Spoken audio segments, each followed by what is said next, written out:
The government has confirmed a significant and enhanced fuel support package is being finalised after a day of what they described as constructive engagement with stakeholders. The government say, however, nothing will be announced until protesters end their blockades. Tonight, Whitegate oil refinery say there's a risk they may be unable to continue processing fuel due to limited storage and distribution capacity.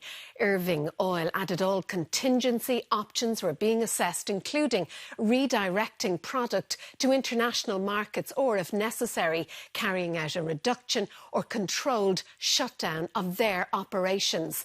This evening, the National Emergency Coordination Group confirmed fuel supplies for emergency response vehicles, including ambulances and fire services, were under pressure, and 500 service stations across the country could be out of supplies by tonight. A standoff between protesters and the Public Order Unit in Whitegate in East Cork this afternoon. Gardaí trying to escort a third tanker into the country's only oil refinery based in East Cork. An oil tanker remains off the coast of Galway today. The port remains blockaded. I don't think people out there perhaps realise the gravity of the situation, and particularly as it pertains to Whitegate and to the ports. We are now on the precipice of turning oil away from the country in the middle of a global oil supply. Motorists on the M50 have been faced with lane closures and delays, while O'Connell Street and O'Connell Bridge are still blocked. The National Emergency Coordination Group met today with concerns raised over a threat to supply chains and to the provision of essential services, including public transport and emergency response services. Patients not being able to get to their cancer treatment services, patients getting or being delayed to their dialysis appointments, the risk of fuel shortages to ambulances, though they are being prioritised in every possible way, but the risk of not getting to somebody who needs an ambulance. Has it been difficult to get around doing deliveries over the last couple of days? It has, but this has to be done, so we'll go with it, whatever it takes. We started 3 or 4 hours earlier in the morning so to get it done, but we got it done. What are they hoping to achieve? And where's the government? The government is showing no action whatever. Yeah. So we're hostages to, breaking the law. I have mixed views of it, really. I think they're overdoing it. They have a point, but they are overdoing it. So I think this protest could continue on, maybe for another week, maybe 2 weeks. If it takes a month, we are prepared to sit here. If it takes to close the country down, we'll close the country down. We need an undertaker. Some demonstrators took their message to Leinster House this afternoon, coinciding with a nearby meeting between government ministers and representatives from farming and haulier groups. After confusion over whether protest organisers could attend the meeting, they were turned away from the Department of Agriculture. We got on the train today and we got as far as the door. Our names aren't on the list. The meeting lasted 5 hours. My message to our members is to bear with us. We are doing what we can, and hopefully by tomorrow evening we will have something from government to offer our members. Another meeting has been planned for tomorrow, while the government confirmed a significant and enhanced support package is being finalised. Diane Connor, RTE News. Well, Joe McGraley, our political coverage editor, has been across those talks all day. He joins us now from the Department of Agriculture. Joe, what's the verdict? Well, Sharon, that meeting ended at 7 o'clock, and I suppose the main outcome really is that we now know for certain there will be another government intervention, another government package that will help to alleviate the escalating costs of fuel that have been brought about as a result of the Middle East crisis. Now, the government, sources are describing it as significant and substantial, but we really don't know what it contains yet, and I'm not even clear if we're going to know about it tomorrow, even though, as those groups were leaving here this evening, those groups representing hauliers, farmers and agri-contractors, they were all saying they will have further meetings with ministers tomorrow, after which they hope the details of this will be finalised, but it's just not clear yet if we're going to know what the details are for the moment anyway. Now, as for the protesters, one of the named protest leaders, Christopher Duffy, was here this evening, and he gave a reaction too. He said he can't see the protests changing, and he was asked if the blockades might end, and in response to that he said that once they see what comes from the meetings, that they will then play it from there. And finally, Sharon, just in relation to the refusal of entry to those protesters earlier today as well, I understand tonight that there had been an arrangement put in place that was facilitated by two Galway TDs, Peter Roche, Fine Gael, and John Connolly of Fianna Fáil, that would have seen two protesters getting access as part of the delegations of the Road Haulage Association and another agri-contractor group. However, that arrangement came unstuck because the protesters wanted to bring 4 representatives in, so ultimately the arrangement did not go ahead. All right, Joe, thank you. Well, our correspondents are standing by for us now. Let's go first to our southeast correspondent, Mark O'Driscoll, who's at the Whitegate oil refinery in County Cork, and a very significant statement being issued by the owners of Whitegate a little earlier on. Mark, tell us more.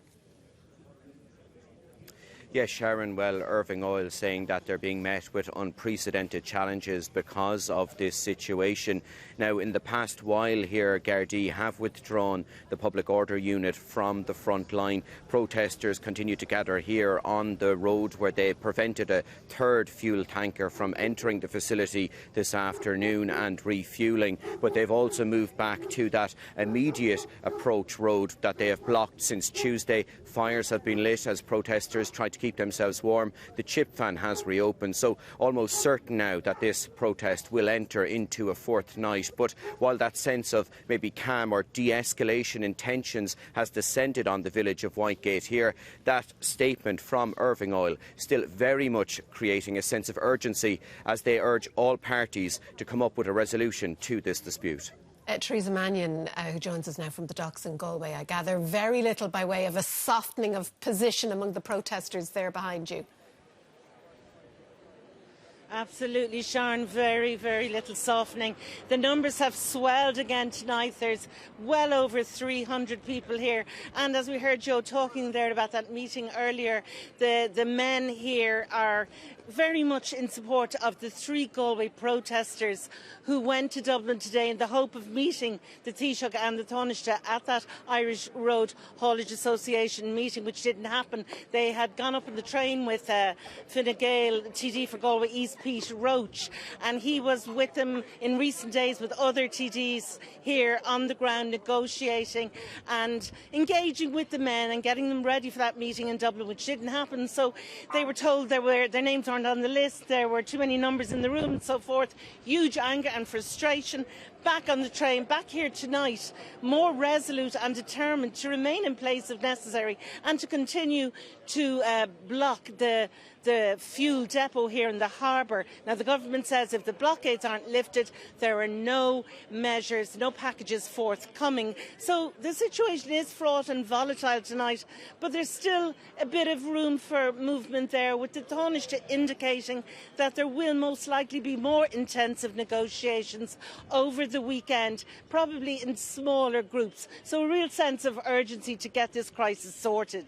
What's the picture in the Midwest, Micheál Martin? Yes, Sharon, I think cool heads are prevailing here in County Limerick. A meeting was held among protesters in the past hour outside the fuel depot here in Foynes, and they have nominated Neelis O'Connor. He's an agricultural contractor from Moyvan in County Kerry, to go to Dublin tomorrow, basically to ensure that the views and concerns of the people here on the blockade are represented during the negotiations. Now, earlier today, protesters voted to step back and for 5 fuel trucks to leave leave the depot. And they said the reason that they facilitated that move is so that there's fuel available for frontline workers and for emergency services. It followed what Gardaí called constructive and positive engagements here with the protesters as well. Trucks carrying animal feed have also been coming and going throughout the day. So too have trucks carrying chemicals for water treatment as well. And I think the protesters here feel that these concessions, as they would see them, would hopefully go in some way to show that they want to end the blockade if there is a fair outcome, as they would see it, to the talks tomorrow. Meanwhile, service stations across Limerick and Clare are out of fuel. There are signs on the fuel pumps saying out of stock, but there's plenty of fuel in the Midwest. There's plenty of gallons and gallons of it in the fuel depot here behind me at Foynes Port, but for now the blockade remains in place. Finally now to our eastern correspondent, Samantha Libreri, who joins us from a very windy O'Connell Street, and I gather the blockade firmly remains in place there behind you, Samantha. Yeah, Sharon, more than 60 agricultural vehicles are still parked, still blocking the city's main thoroughfare here on O'Connell Street, and they've become a symbol of the severe impact that this protest is having on both Dublin city centre and the country as a whole. And there's no sign of when or how this blockade might be brought to an end. And while to a certain extent around Dublin city centre today life is going on as normal, there has been severe impacts on transport. Dublin bus services are still severely curtailed and passenger numbers are significantly down. The Lewis is still operating either side of O'Connell Street, and when you look at the greater Dublin area, the main ring road around the capital, the M50, is still blocked in two places, northbound and southbound, near Dublin Airport, another major transport hub.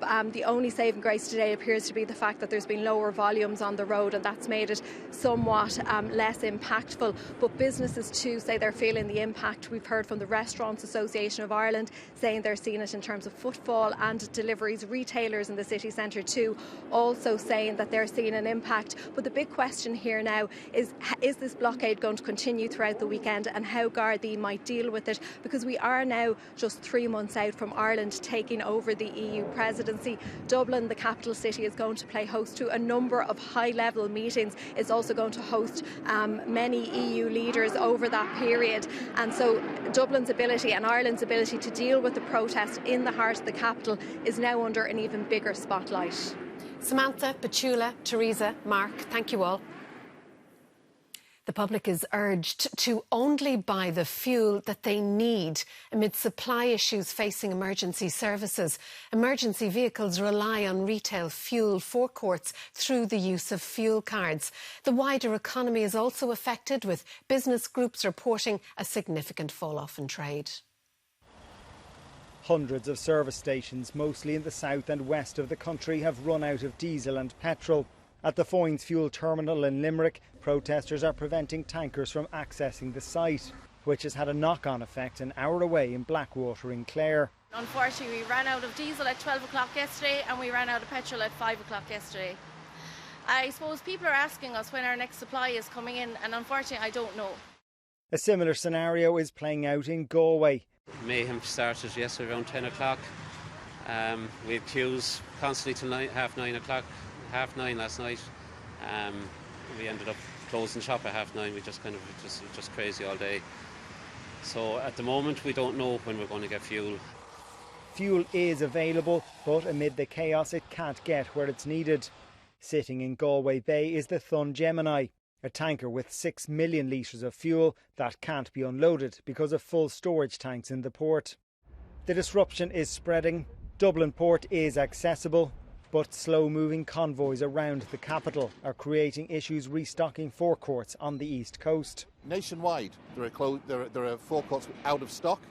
We need them to be fully restored as quickly as possible, the access to those sites. But even when that happens, it's going to take us a bit of time to catch up. The reality of the protests is also crystallising in other parts of the economy. Retail Excellence Ireland says retail trade has fallen by half in recent days, while exporters are also feeling the effects. One company, only 30% of staff could get in this morning. Other companies, they're having problems getting trade, getting their products to the port.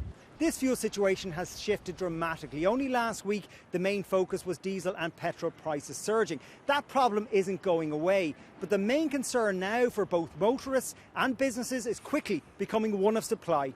Angus Cox, RTÉ News at Dublin Port.